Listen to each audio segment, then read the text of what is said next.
महात्मा गांधी ना तो महात्मा था और ना ही राष्ट्रपिता। 1946 में नोआखाली के दंगों में जब मुसलमानों द्वारा हिंदुओं का नरसंहार किया जा रहा था और हिंदू बच्चों के साथ बलात्कार हो रहे थे, तब इसी गांधी ने कहा था कि बलात्कार से बचने के लिए हिंदू महिलाएं अपना गला घोटकर या जीभ काटकर आत्महत्या कर ले या तो जहर खाकर अपनी जान दे दे।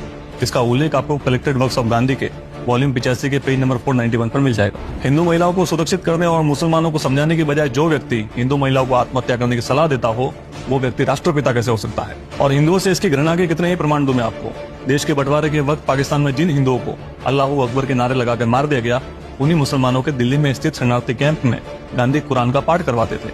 इसका उल्लेख आपको गांधी पूर्ण आहुति के वॉल्यूम 4 के पेज नंबर 19 पर मिल जाएगा।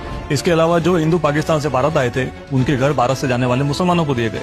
ऐसे में जो खाली पड़े मुसलमानों के घर भारत में थे, वो पाकिस्तान से आने वाले हिंदू को मिलने चाहिए थे, लेकिन गांधी ने इसका भी विरोध किया। और ना ही वो कोई महात्मा थे। ऐसा मैं क्यों कह रहा हूँ, एक बार ये पढ़िए। प्रभावती अनेक बार मुझे गर्मी पहुंचाने के लिए मेरे साथ सोई है। जब वो थर थर कांपती जमीन पर मेरे लिए पड़ी रहती थी तो मैं उसे अपने में समेट लेता था। ये शब्द है सो कॉल्ड महात्मा के, जो उन्होंने एक पत्र में अपने सहयोगी मुन्ना लाल शाह को लिखे थे। इसका उल्लेख आपको कलेक्टेड वर्क्स ऑफ गांधी के वॉल्यूम 79 के पेज नंबर 213 पर मिल जाएगा। वो मुझे कपड़े उतारने के लिए जरूर कहते थे, लेकिन मैं कुछ वस्त्र पहने रहती थी और मैं कई बार बापू के साथ उनके ब्रह्मचर्य में उनका साथ देने के लिए सो चुकी हूँ, और तब मेरी उम्र केवल 16 वर्ष थी। ये शब्द है सुशीला के, जो उन्होंने वेद मेहता को दिए एक इंटरव्यू में कहे थे। इसका उल्लेख आपको Mahatma Gandhi and his apostles के पेज नंबर 201 पर मिल जाएगा।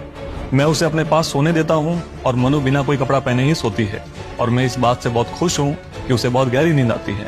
ये शब्द भी उसी महात्मा के हैं जो उन्होंने अपने सेक्रेटरी प्यारेलाल को 30 दिसंबर 1946 के दिन लिखे थे। इसका उल्लेख आपको कलेक्टेड वर्क ऑफ गांधी के वॉल्यूम 94 के पेज नंबर 333 पर मिल जाएगा। प्रभावती जयप्रकाश नारायण की पत्नी थी, मनुबेन गांधी की पोती थी और सुशीला महात्मा गांधी के सेक्रेटरी प्यारेलाल की बहन। जो व्यक्ति अपने ब्रह्मचर्य का प्रयोग अपनी पोती और बेटी जैसी सुशीला के साथ करता हो, इतना कामुक व्यक्ति महात्मा कैसे हो सकता है? और जो गांधी जीवन भर भारत को एक रखने की बात करते रहे, वही गांधी 31 मार्च 1946 के दिन कहते हैं कि देश का बंटवारा मेरी लाश पर होगा।